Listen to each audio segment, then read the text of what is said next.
probably can't tell, but Michael Jackson's infectious Beat It was his first ever attempt at a rock song.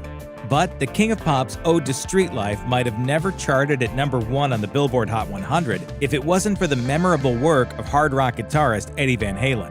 In 1982, the anti-disco movement was strong, so Jackson and his producer Quincy Jones were looking for something that would give him a harder edge and set his next record apart.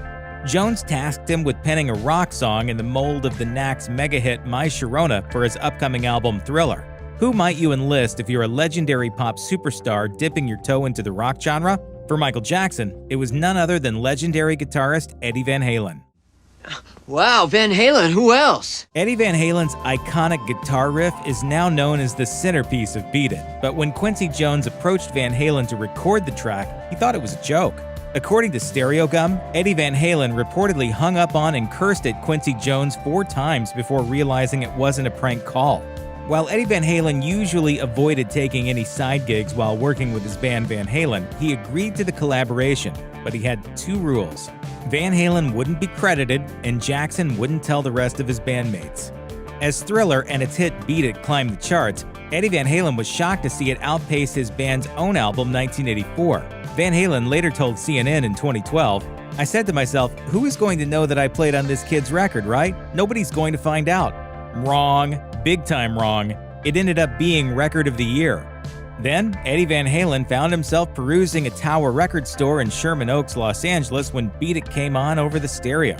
Some nearby customers mused that the song's guitar solo sounded almost exactly like the playing of Van Halen himself. He reportedly tapped the record store kids on the shoulder and fessed up that it was him. Naturally, his bandmates caught wind of Eddie's contribution, even if he went uncredited on the album. He offered his Van Halen bandmates a few excuses for his pop interlude. "I just said, busted. Dave, you were out of the country. Al, you weren't around. I couldn't call anyone and ask for permission." Van Halen's street cred was safe. His bandmates let it pass, but not without first razzing him about one huge mistake. Turns out, Eddie Van Halen had never asked to be paid for what was now the #1 song in the United States. He had agreed in the end to play on the track, perform a guitar solo, and rework the arrangement for the entire track. While Eddie Van Halen's 20-second guitar solo on Beat It seems to transcend all space and time, in fact, it only took the legend half an hour to record. Of course, not without rearranging the entire song first. According to CNN, Quincy Jones told Van Halen to do, quote, "whatever you want to do." That is why we need Eddie Van Halen. After an initial listen to the rough track, Van Halen chopped different sections of the chorus and reworked the middle of the song, and then promptly recorded 2 masterful blazing guitar solos on top. Instead of thinking that Van Halen had butchered his new track, Michael Jackson was grateful for the contribution.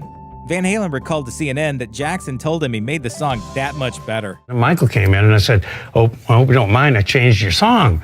And he listens and he goes, "No, I really like that high-fast stuff you do." Eddie Van Halen's hand in the crossover hit soon took on a mythic quality. In the final cut of the track, you can hear a knocking sound right before Van Halen's guitar solo shreds through. As Stereo Gum points out, many fans attributed the knock to Eddie Van Halen, possibly drunk and impatient to be let into the recording studio. But that part of the legend is supposedly just legend. Check out one of our newest videos right here, plus even more grunge videos about your favorite